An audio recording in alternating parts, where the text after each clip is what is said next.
যারা মরিচ চাষী দর্শক আছেন তাদের জন্য আজকের ভিডিওটি হতে চলেছে একটি বিশেষ ভিডিও। তো স্ক্রিনের সামনে আপনারা দেখতে পাচ্ছেন দুটি মরিচের গাছ।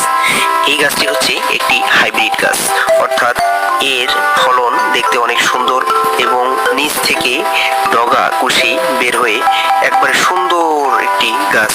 এবং এই যে গাছটি দেখতে পাচ্ছেন এটি হচ্ছে দেশাল জাত, অর্থাৎ দেশি কোনো জাত থেকে উৎপন্ন বীজ রেখে সেই উৎপন্ন বীজের গাছ থেকে ফল। তো দেশি জাতের মধ্যে পার্থক্য হচ্ছে এই মরিচগুলো দেখতে চিকন আঁকাবাঁকা এবং বাজার মূল্য হাইব্রিডের তুলনায় অনেক কম।